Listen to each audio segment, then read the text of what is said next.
안녕하세요. 여성을 위한 여성 변호사 안기옥입니다. 오늘은 협의이혼 절차에 관한 말씀 좀 나눠보려고 합니다. 우리 이혼은 우리 법에는 두 가지가 있습니다. 하나는 협의이혼, 하나는 재판상이혼.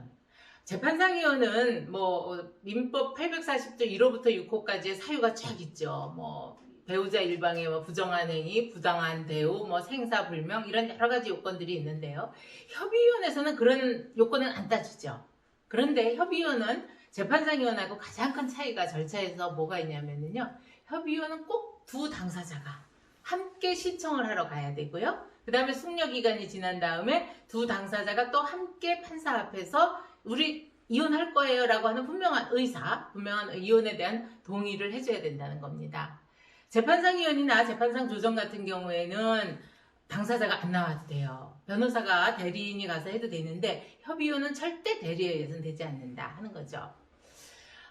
우리 가족관계 등록에 관한 규칙 73조 1항에 그런 내용들이 있어요. 반드시 두 당사자가 가야 된다. 그랬더니 어떤 분이 왜 협의이혼이라고 해서 대리인한테 못 맡기냐? 이거는 이혼이다 라고 해서 헌법소송을 냈어요. 그랬더니 우리 헌법재판소에서는 그것에 대해서 인용을 하지 않으면서 기각을 하면서 그 이유를 이 제도에 이렇게 두 당사자가 꼭 같이 가서 신청을 하게 하고 같이 의사 확인을 받게 하는 것은 부부가 혼인생활을 하다 어떤 일시적인 감정이 격해져서 그냥 우리 헤어져 그러고 가는 거 이런 거 좀 막아보자. 그리고 어느 한쪽이 일방적으로 이혼해라 하고 하는 어떤 강요 이런 것들을 막기 위해서 당사자 의사를 확인하는 거기 때문에 이것은 반드시 두 당사자가 가는 것이 합당하다라고 해서 합헌 결정을 내렸거든요.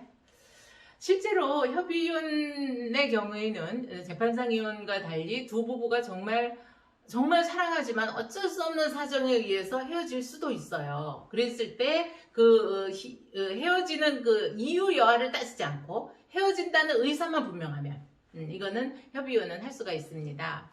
그러다 보니까 이 협의이혼 법정에서 이 헤어지는 부부에게 해결해주는 문제는 이혼한다는 거 하나. 그 다음에 그 두 부부 사이에 미성년 자녀가 있을 때 미성년 자녀의 친권자, 양육권자 지정 그리고 요즘은 이제 양육비까지 어떻게 할 것인가 그것은 이제 정하도록 도와주고 있습니다.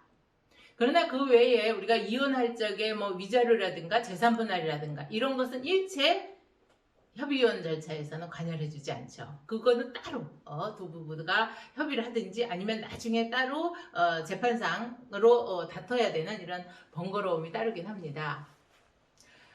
다만 요즘은 이제 협의이혼 할 때도 전문가를 찾아와서 그 협의이혼에 관한 약정을 서로 합리적으로 우리가 재판을 해도 이 정도뿐이는 못 받고 못 줄 것 같다, 안 줄 것 같다 라고 하는 합리적인 범위를 정해서 협의를 하고 그것에 따라서 나중에 이제 협의이혼 이후에 재산을 이렇게 나누는 그런 경우가 있는데요.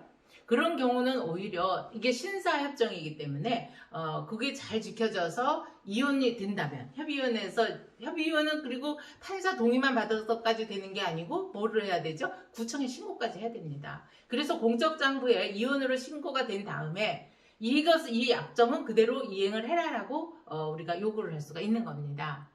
그래서 기왕에 이제 협의이혼을 해갖고 재판상 이혼을 하는 어떤